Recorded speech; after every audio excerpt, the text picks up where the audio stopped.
Hello everybody, CVH here, and today we're going to be playing some Prophecy Aggro Battlemage on the Legend Ladder, everyone's favorite aggro deck, because what's more fun than an aggro deck? One with a ton of prophecies, specifically 28 prophecies in the particular version that I'm playing today. We all know and love this deck, and I'm not doing too much different with it. I am playing Lumbering Ogrims and Withered Hand Cultists, though. I think Cultist is really good in the meta right now against the Control Mages, even the Scout decks and the Assassin decks that want to take it a bit slower, using Drain Vitalities to do so, and other shouts of course. Lumbering Ogrim kinda pairs well with Withered Hand Cultist because it prevents opponents from one-shotting this card 1-for-1 with Piercing Javelin, Lightning Bolt early, and gives us a pretty decent mid-game threat. So this deck might not have the burst potential of a version with Relentless Raiders, but I'm going to try this out on the ladder today, and I actually did win a couple games before I started recording, so hopefully we can keep that streak up at High Legend. And I am embracing the juxtaposition of this video right after yesterday's video with the incredibly long Control Scout games, in particular the last one of the video. If you haven't checked that out and you're a fan of incredibly long games, that might be the video for you. But today we're gonna go old school, play an aggro deck, hopefully get some fast wins or even some fast losses, but hopefully more on the win side of things. And as always, if you enjoy the video, feel free to leave a like, stay subscribed for more Legends content, follow my stream in the description, and I'll see you next time.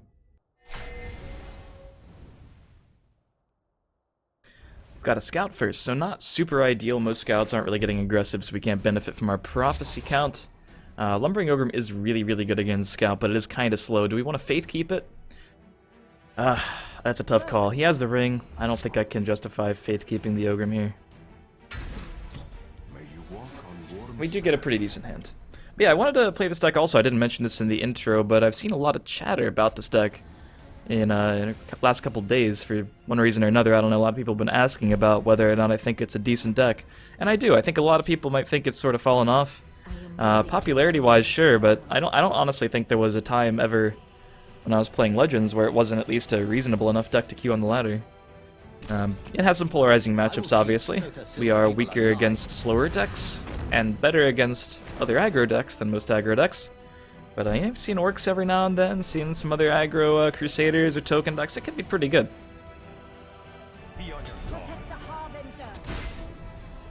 So it's looking like we might have to go for Crocodile Wardcrafter. A 3-drop 3/3 is not that impressive, but in the context of other things Scout can do, it fights for the board pretty well. That's really good against me and super disappointing that he would have that here. One has to assume that he was shuffling up buffed versions of it into his deck. But fortunately, this will block both of these attacks next turn. I'm surprised I didn't go for a ping there. Preemptive attack, so maybe he could do those 2 attacks next turn. But we can go for Croc Wardcrafter or just Garnag. We could save Garnag ideally. We could even play Mystic Dragon if we wanted to this turn. I think I prefer Croc Wardcrafter. And I think I will ward up the Croc. Careful there, friend. And make him do those attacks. If I attack in here, he'll get to kill the Circle Initiate on board. He could still deal with it, but it's going to take something extra from hand, as it is. So definitely not the start we wanted. We would have rather had less of a contested field lane, our opponent not to get the Ring of Magicka. But we're going to have to try to make do and hope he blanks a turn, basically.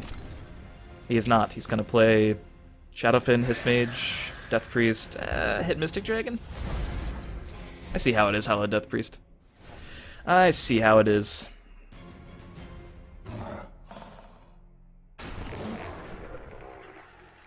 Well, we don't really have good plays. I mean, if I go face, he's gonna get to kill 2 things. I think we need to start getting aggressive, though. Your blood will spill. I am ready to join the Harbinger. I could have traded Wardcrafter into the 3-1, but then I'm not immediately proccing, most notably this Circle Initiate, because this one's pretty much just gonna die. But if the trade's gonna happen anyway, right? He gets a slightly more favorable trade, but when you start pushing some damage, he's making it incredibly difficult to do so. I smell the stench of the living. Serpentine Stalker. Definitely not the same kind of scout deck we were playing yesterday, right? We kind of just have to give up that lane, I think.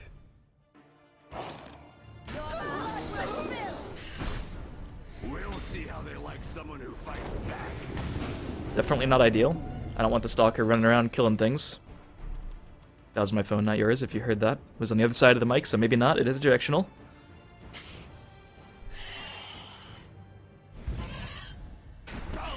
I smell the stench. Oh, that's of the one he living. shuffled in. Okay, good. Good, I say. Well, we're pretty much dead. It's as simple as that to beat an Aggro Battlemage. Get a good matchup with a lot of tech, the ring, and a good hand. I mean, we need to kill that, but it's very sad. Very, very sad. Alright, we'll try to kill it using our entire pool of resources. I will preemptively attack him because he's going to drain regardless, and I like the card. Definitely would like the card. You can attack against these kind of matchups by playing something like Triumphant Jarl, by the way. We do have a pretty decent deck against them, though, with the Ogrims and the Cultists. Yeah, he's going super anti-aggro. Doesn't want the drain. Fair enough. Maybe we should be greedy and try to get the Harpy to trade in? At this point, we're so low on resources that we might as well try to use them efficiently because, well, if we were at if we had them at like 10 or less, we could try to get more aggressive at the expense of value, but we are running really low on creatures at a time when he is still pretty high on life. So I think we have to try to squeeze a little bit of favorable trades out so we can potentially use the dragons for more damage over time. I don't think it's going to happen, though. He still has a full grip of cards. At least that doesn't get the guard. I smell the stench of the living. Alright, it wasn't one of the buffed ones.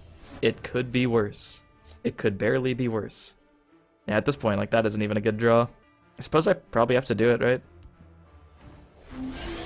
Because I can't let that survive either. So, my good play this turn was to set him up to trade with the remaining thing I had, either on board and in hand, and completely have the initiative on the board, which he's using to play an even more problematic guard, which will almost always get back something I don't want him to have back. And I draw a card that dies in either lane.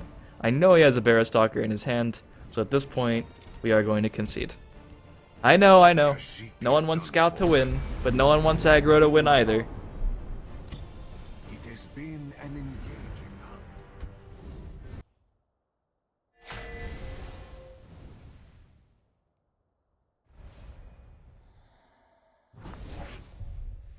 Okay, we got a Crusader. This is definitely more of where the deck wants to be. Could even keep Protector, I suppose. Not that bad. Rather get a 3. Fateweaver. You can start with Protector and then ward it up, depending on what he does. There's Cast Out again. But I'm just going to assume it's an aggro deck or a token deck. And he got the ring, but we have all the prophecies. That's a plunder. My god. So his deck was 53 cards? That's a weird number. We'll see how they like someone who fights back. But I'm a fan of strictly optimal card counts, and everything over 50 is a weird number for me. I guess 53 isn't any weirder than 55 or 52. Or 54, you know? It's a lot of different numbers. As long as I draw breath. Careful there, friend.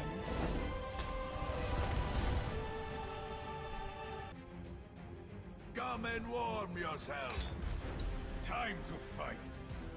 Attack. So I'm just gonna assume it's a pretty traditional mono-red aggro deck that happens to be playing 3 plunders for maximum meme value, which put the deck to 53. Your blood will I'm gonna have to hope he doesn't have another raiding party, because no matter where I put this, it can't gain cover, hence the card text. Cast Out's pretty good in aggro mirror matches, but as a prophecy. From hand, it's better against slower decks.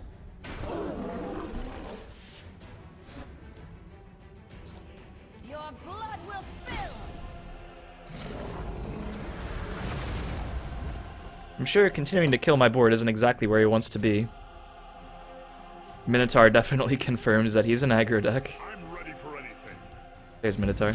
Keep forgetting my deck list covers up things. Ranks, let nothing through. So we have Cast Out, more cool, but that's not looking too good. Okay, so more cool hero is looking a little bit better than Fateweaver. Close ranks. I am not going to contest that. Our deck does not care if he wants to initiate a race. We should be favored in them. I used to be an adventurer like you. Would rather him smack for 3 than lose my Morkul here. It's also a 2/2 that protects my 4-attack creatures from Nord Firebrands or something. And Faber's a little unreliable from hand, you know. I could play it on 6. A little over half the time we'll be comboing with something we draw. Now that's... oh. That is... it's a cast out target with my name on it, man. Do not test me, knave. Honor and blood. Your blood will spill.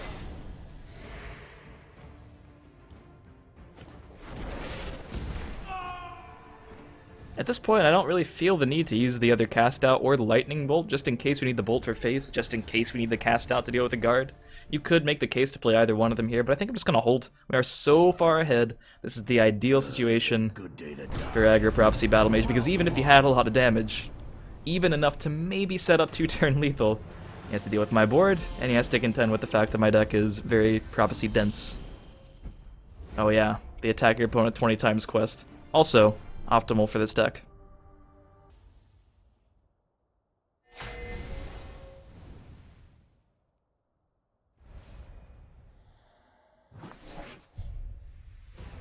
Got a monk, so this could be aggressive or defensive. We were pretty confident it was a defensive scout and an aggressive crusader. And let's see, what do we want to do? Probably ship back. I don't know, I mean, there's nothing really wrong with this hand. Not really.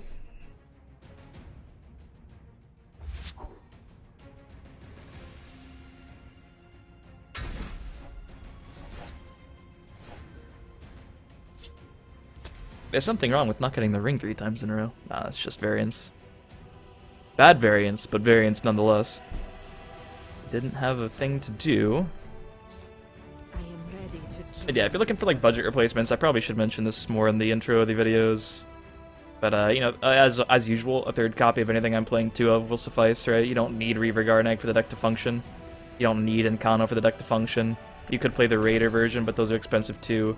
You could easily play a 3rd Battle Maze, 3rd Vigilante, 3rd Cast Out, 3rd Sentinel. I think I'm only playing 2 of all those cards, right? Yeah. You could play Earthbone Spinners, obviously, they're fine. Gonna say it's mid-range Monk. It's a very mid-range card. Aggressive yet not super fast, fills the hand for continuing pressure. Gonna more cool up the Circle Initiate and go face, I think, for 4. Hope he doesn't have Cloudrest Illusionist. Hope he doesn't have Hive Defender, actually.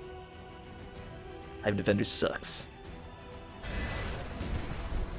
That's interesting. Alright, I'll go face for 3. Close ranks. Let nothing through. protect the Harbinger. If he had double curse, I feel... oh, and he'd probably hold it, actually. He was probably trying to set up a favorable on the 4-2. With the 4-2. And if he doesn't need to do that, he might save the curse for Leaf Lurker. Or he might use it now. Now that he knows it's a 3 attack instead of a 1 attack. Thinking about, hopefully not Ring Hive. Okay.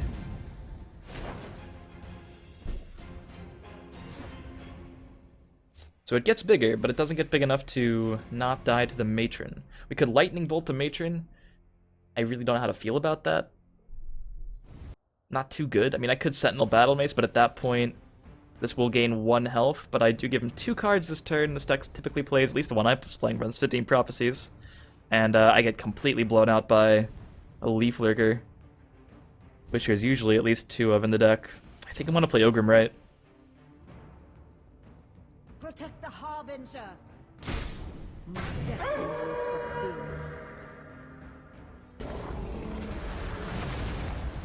It's dealt with by Javelin and Cliff Racer, but both of those plays would cost my opponent his entire turn here. I guess he could also throw out a Phalanx Exemplar to trade, but that's kind of the same thing as a Jav. Except it's weak to Cast Out. And Wardcrafter. There's the Cliff Racer. I don't really mind that. I don't really mind it. I have the initiative again, which means I develop on the clear board. And we will do so with the dragon.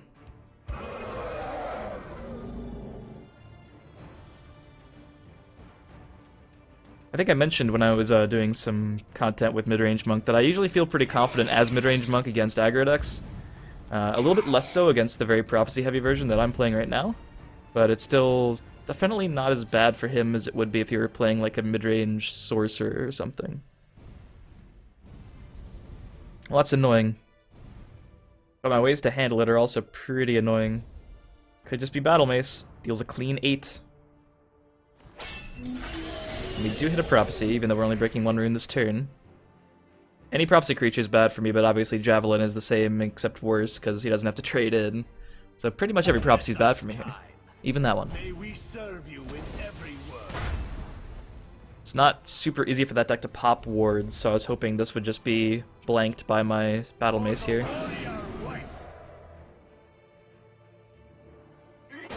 The truly annoying thing is now he's going to get curses. We have a life lead, but it's not a crazy amount, right? He's not at like 10 or something. So while I have reach in my hand, it's not enough. It's halfway there. Just give me a name. And we are about halfway there.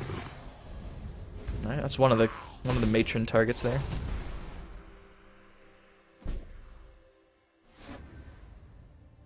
Well, that is a play with the dragon.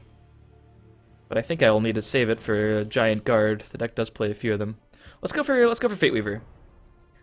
Slightly more than half of the time, it's better than Mystic Dragon.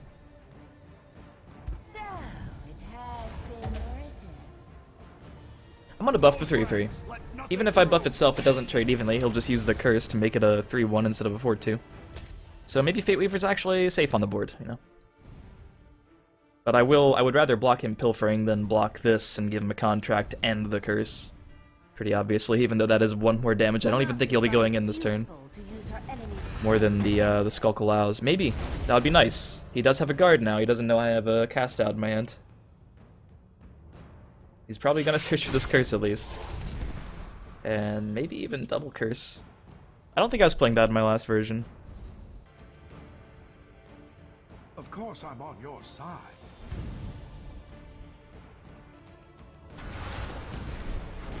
A single curse.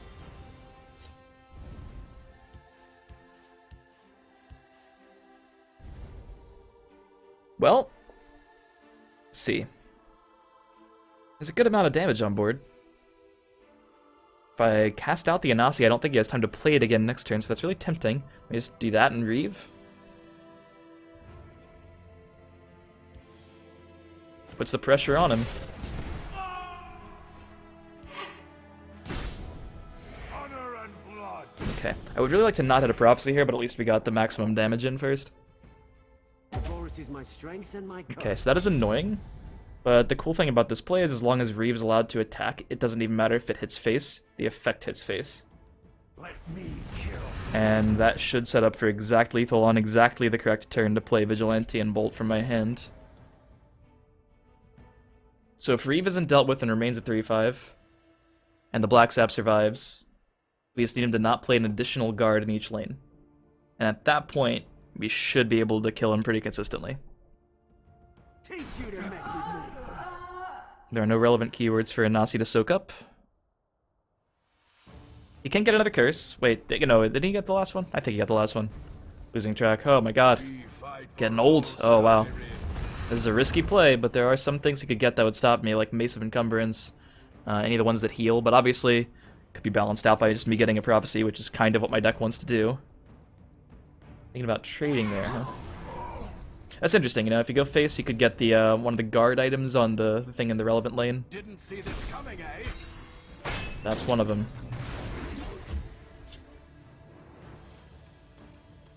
It's nothing personal. Does make it harder for him to kill me in 2 turns. All the attacks are done over here. He can go for 3 over there. That's fine. Who fights back? Totally fine.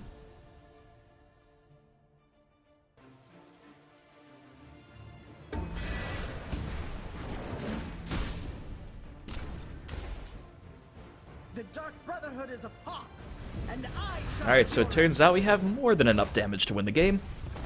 And this will deal 4. Pain and ecstasy. And then we can battle maze this and bypass the last room, but we also could have done either one of these. Alright, so we had an unfortunate game against a slow deck, and 2 good games against similarly aggressive decks, an aggro deck and a mid-range deck, which pretty much summarizes this deck's matchups across the board. So hopefully you guys enjoyed. I'll see you next time.